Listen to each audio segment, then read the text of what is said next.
अस्सलाम वालेकुम first year. उम्मीद है जी आप खैरियत से होंगे। आज ये हमारा चैप्टर नंबर 13 का लास्ट लेक्चर है। आज जो हमारे पास जो टॉपिक हैं वो बहुत इजी हैं, समझ लें ओवरव्यू करने वाले हैं। सबसे पहले जी हमने कल ट्रांसपोर्ट ऑफ ऑक्सीजन पढ़ी थी लास्ट टाइम।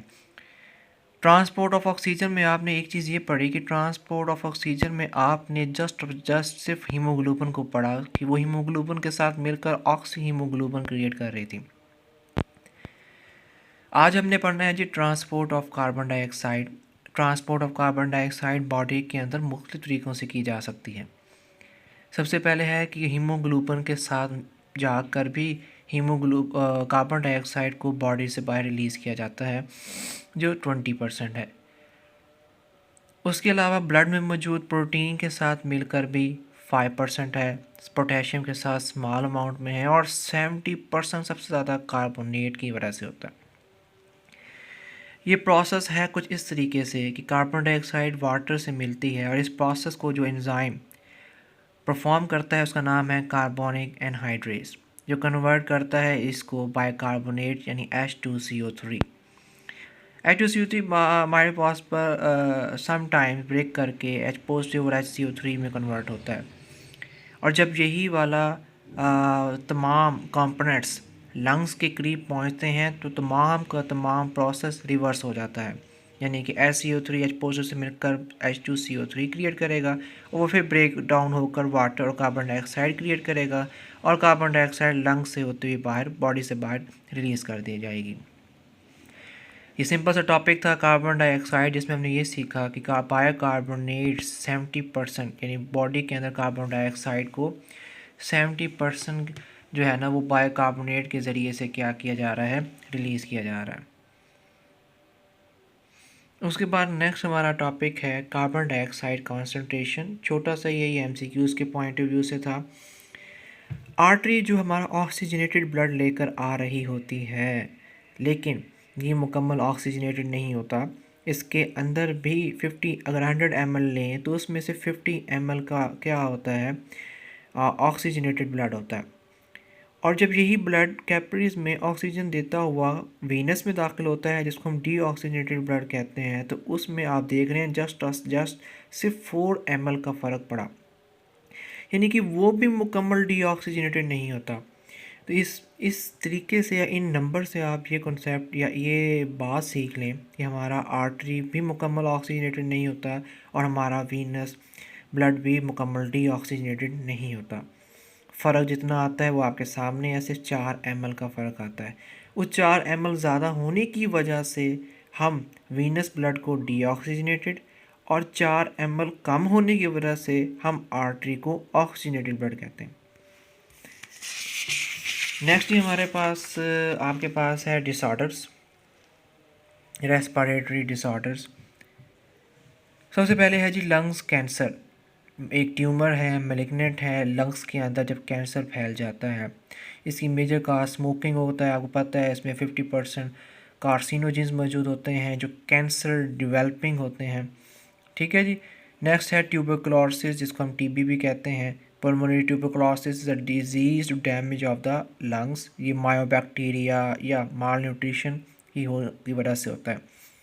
अच्छा, जितने भी रिक्शे वाले होते हैं या जितने भी ये झुग्गियों के अंदर लोग रह रहे होते हैं, आप इनको जाकर जब इनकी एग्जामिनेशन करते हैं ना, तो आप देखेंगे कि 80% लोग इनमें TB के मरीज़ होते हैं। दरअसल TB का ताल्लुक आपका सफाई का निज़ाम पर बड़ा मायने रख रहा होता है। अगर आप सफाई वगैरह नहीं है या आप ज़्यादातर ऐसे इलाके में रह रहे हैं धुआँ, मट्टी, धूल वगैरह ज़्यादा है, तो बॉडी के अंदर इन्फेक्शन फैला जा सकता है। इसमें कफ़ और फीवर वगैरह जो है ना वो होता है, सांस लेने में भी मुश्किल होती है। तो ये बीमारी ट्यूबरकुलोसिस की थी। नेक्स्ट है एस्थमा। आपको पता है दमे का मरीज़ ये बेसिकली एक एलर्जी होती है किसी भी पोलन से, किसी पोल्यूशन से, किसी पोल्यूटेंट से, किसी परफ्यूम से, किसी भी चीज़ से, डस्ट से एलर्जी हो सकती है, जिससे ब्रोंक्यूल की कॉन्ट्रैक्शन हो जाती है और सांस लेने में मसला आता है। Emphysema break down of alveoli है, ये भी स्मोकिंग की वजह से होता है। इसमें स्मोकर का खांसी एक स्पेसिफिक आती है, जो अक्सर आप लोगों ने खांसते हुए देखा होगा, जो स्मोकर्स लोग होते हैं। ये दरअसल उस वक्त होता है जब स्मोकिंग कर करके एल्वोलाई ब्रेक डाउन हो जाते हैं, डैमेज हो जाते हैं, तो इरिटेशन प्रोड्यूस होती है और वो इरिटेशन कॉज करती है कफ को, और इस कफ को हम स्मोकर कफ कह रहे होते हैं। उसके बाद भी हमारे पास पॉइंट था हीमोग्लोबिन और मायोग्लोबिन में फ़र्क।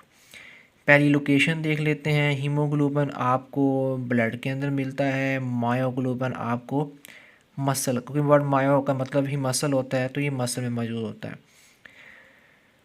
ऑक्सीजन स्टोरेज, अच्छा हीमोग्लोबिन का काम ना वैसे बेसिकली स्टोरेज नहीं होता, ये एक टेम्परेरी तौर पर स्टोर करती है और बेसिकली इसका काम ट्रांसपोर्ट होता है। मायोग्लोबिन स्पेसिफिकली है ही मसल में ऑक्सीजन को स्टोर करने के लिए। हीमोग्लोबिन की ऑक्सीजन कैरिंग कैपेसिटी बहुत ज़्यादा है, अपने ऊपर ज़्यादा ऑक्सीजन को लाद कर ये बॉडी के अंदर लेकर जा सकता है, लेकिन मायोग्लोबिन के पास ज़्यादा ऑक्सीजन कैरी करने की एबिलिटी नहीं है। लेकिन अफिनिटी में बात करें तो हीमोग्लोबिन की अफिनिटी लेस है और मायोग्लोबिन की अफिनिटी ज़्यादा है। अच्छा बात समझिएगा, ढेर सारे मैं ऑक्सीजन पकड़ लूँ, ढेर सारे, लेकिन मैं कोई मेरा इधर ऑक्सीजन गिर रहा है, कोई इधर गिर रहा है, कोई इधर गिर रहा है, तो इसका क्या मतलब है कि मेरी सपोज कैपेसिटी ऑक्सीजन कैच करने की तो बेशक ज़्यादा है, लेकिन उनको अपने साथ होल्ड करने की, अपने साथ अफिनिटी करने की कैपेसिटी ज़्यादा नहीं है। हीमोग्लोबिन का काम ये है। मायोग्लोबिन, मैं बेशक थोड़े ऑक्सीजन अपने पास रख रहा हूँ, बेशक मेरे पास ऑक्सीजन थोड़े हैं, लेकिन जो है ना अफिनिटी मेरे जो है ना मायोग्लोबिन की, यानी उसको होल्ड करने की, उसको अपने साथ जोड़े रखने की कैपेसिटी ज़्यादा है। अच्छा, बाइंडिंग ऑफ ऑक्सीजन की बात करें तो हीमोग्लोबिन के साथ एक वक्त में 4 ऑक्सीजन अटैच हो सकती हैं, जबकि मायोग्लोबिन में एक वक्त में एक ही ऑक्सीजन अटैच होती है। यही बात हमने ऊपर कैपेसिटी में बात की थी कि इसकी कैपेसिटी लेस है जबकि इसकी कैपेसिटी ज़्यादा है। फंक्शन की बात करें तो ये स्टोरेज टेम्परेरी तौर पर और ट्रांसपोर्ट के लिए यूज़ होता है, जबकि मायोग्लोबिन यूज़ सिर्फ और सिर्फ स्टोरेज के लिए होता है। ठीक है जी, तो ये था हमारे पास हीमोग्लोबिन और मायोग्लोबिन में डिफरेंस। लंग कैपेसिटी की बात करें, नेक्स्ट टॉपिक ये भी सिंपल MCQs के लिए है। हमारे फेफड़े में ना मुकम्मल हवा अगर भर दी जाए ना तो वो 5 लीटर की जगह हो सकती है, जिसमें से अगर सांस जब निकलती है ना तो फिर भी 1.5 लीटर हवा अंदर रहती ही रहती है, यानी यूजेबल वॉल्यूम जो है ना वो 3.5 लीटर है। 1.5 लीटर चेंज नहीं होता, उसने फिक्स ही रहना। उसकी भी एक मेन वजह होती है, एक तो प्रेशर डिफरेंस भी होता है, दूसरा ये भी होता है ताकि लंग्स मुकम्मल कोलैप्स ना कर जाएं। तो मैक्सिमम लिमिट 5, लेकिन usable 3.5 and residual volume is 1.5 litre. ये आपका लास्ट टॉपिक था गैसेस एक्सचेंज का। चैप्टर नंबर 13 कंप्लीट हो गया जी। अब हमने चैप्टर नंबर 10 स्टार्ट करना है, वो हमने जस्ट शॉर्ट क्वेश्चन के लिए करना है और सिलेक्टिव उसमें से शॉर्ट क्वेश्चन हमने करने हैं, वो इंशाल्लाह हम नेक्स्ट लेक्चर में डिस्कस करेंगे।